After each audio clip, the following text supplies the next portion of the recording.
keeping up with our motto, let learning be a joy and teaching a pleasure. Here we are with a remote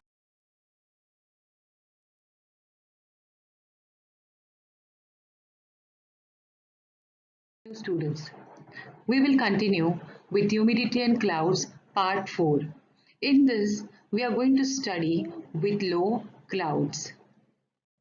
Before we move on with the low clouds, let us revise with high clouds and medium clouds. High clouds. Now why these clouds are called as high clouds? Because we find these clouds at an altitude of 7,000 to 14,000 meters of height.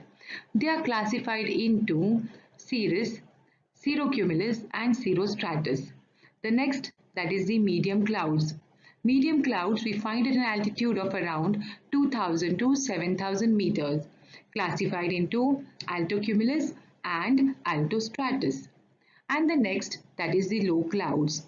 Low clouds, we find low clouds at an altitude of less than 2000 meters. Low clouds are classified into 5 types, that is stratocumulus, stratus, nimbostratus, cumulus and cumulonimbus. Let us study in detail about the low clouds. Now these low clouds, they consist of 5 types of clouds. They are stratocumulus, nimbostratus, stratus, cumulus, cumulonimbus. We find them at an altitude less than 2000 meters, whereas for cumulus and cumulonimbus, the extent could be variable. Let us study with stratocumulus clouds. Student, you can observe the figure of stratocumulus clouds. Let us revise the features of stratocumulus clouds. Their color is white to earthy.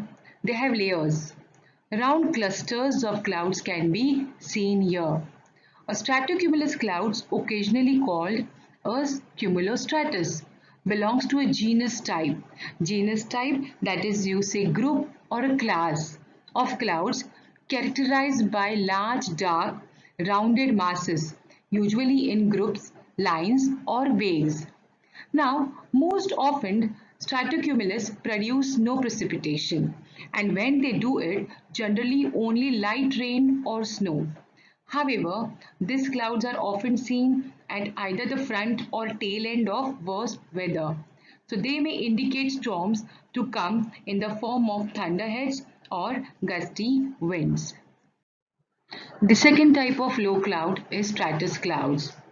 Stratus clouds. The term stratus is used to describe flat, hazy, featureless cloud at low altitude, varying in color from dark gray to nearly white. The word stratus comes from the Latin prefix strato, meaning layer. Stratus clouds also have layers. Their base is uniform. Stratus clouds are formed by weak, gentle upward air currents that lift large layers of air high enough to produce condensation. However, the overall atmosphere remains too stable to produce cumulus clouds, which require dynamic vertical instability. Stratus clouds appear like fog that does not reach the ground. So students, stratus clouds are the lowest type of cloud found in the troposphere, and they are often found at ground level as fog or mist. The third type of low cloud is nimbostratus clouds. Now nimbostratus clouds has thick layers. They are grey ash in color and cause continuous rainfall and even snowfall.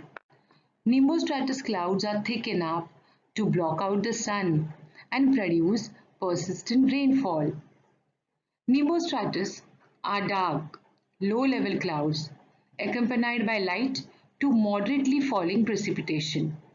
Low clouds are primarily composed of water droplets since their bases generally lie below 6,500 feet, that is 2,000 meters. However, when temperatures are cold enough, these clouds may also contain ice particles and snow. So we can see in the figure, the nimbostratus cloud is a multi-level grey, often dark cloud, and the base we can see here is uniform. This cloud usually produces continuous rain, snow or sleet, but no lightning or thunder. Let us see the fourth type of low cloud, that is cumulus clouds. In this figure, we can see cumulus clouds. Cumulus clouds are low-level clouds and generally less than 2000 meters in altitude. Cumulus clouds can be formed from water vapor, supercooled water droplets, or ice crystals, depending upon the ambient temperature. Features of cumulus clouds. These clouds are formed extensively from 500 meter to 6000 meter altitude.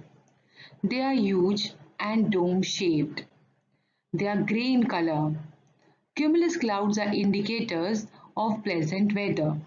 Overall, we can say cumulus clouds are puffy clouds that sometimes look like pieces of floating cotton. The base of each cloud is often flat and may be only 1000 meter, that is 3300 feet above the ground. The top of the cloud has rounded towers. When the top of the cumulus resembles the head of a cauliflower, it is called cumulus or towering cumulus. These clouds grow upward and they can develop into a giant cumulonimbus, which is a thunderstorm cloud, where we are going to study the next with the cumulonimbus clouds. The fifth type of low cloud is cumulonimbus clouds. Now cumulonimbus clouds, these are characterized clouds which are indicators of thunderstorms. These clouds, they look like huge mountains. These are dark and dense in color. There is thunder accompanied by lightning. Here, these clouds, they bring rain with storms and may sometimes bring hailstones. But such a type of rain does not last long. In this figure, we can see the cumulonimbus clouds. Now, the top portion of this clouds is an anvil-like shape. Anvil, that is the horizontally extended part, what we can see of a cumulonimbus clouds. Now the clouds have a positive charge at the upper end. We can see in the figure the positive charge is shown at the upper end and the negative charge at the lower end. The land below them always has a negative charge. Now due to difference in the charges, electric charges are formed and lightning occurs, lighting up the sky for a moment. Now, as compared to other clouds, the raindrops of these clouds are larger because they move up and down a lot of times and accumulate more and more water. Now, drops become larger and larger and are unable to float in the cloud because of their weight. They fall in the form of rain. Now, sometimes the air in the cloud is very cold. As a result, these drops freeze and fall in the form of hails, which we call them as hailstones. Cloudburst. Students, we can see the image of cloudburst. Have you heard about the Uttarakhand cloudburst incident which took place in the year 2018? Uttarakhand is a disaster-prone state, and the cloudburst events have also made entry to the disaster list. During past many years, local people have gradually become familiar with the term cloudburst. So, we will revise what is cloudburst. A cloudburst is an extreme amount of precipitation in a short period of time. Sometimes it is accompanied by hail and thunder, which is capable of creating flood conditions. Cloudburst can quickly dump large amount of water. Cloudburst is a type of precipitation. The raindrops coming towards the earth are stopped in the clouds itself because of strong vertical winds. Now these drops change into hail. This makes the cloud heavier. The vertical winds are unable to bear this weight. This leads to heavy rainfall with large sized hail. This is called cloudburst. Here, cloudburst leads to a rainfall of more than 100 millimeter in a small area or particular region.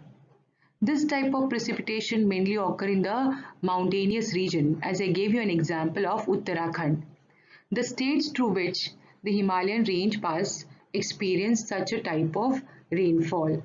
Now, there are many effects of cloudburst, like for example, road closures, then lightning strike, crops are wiped out, landslides, accidents, drowning, damage to the property, death of the livestock, etc.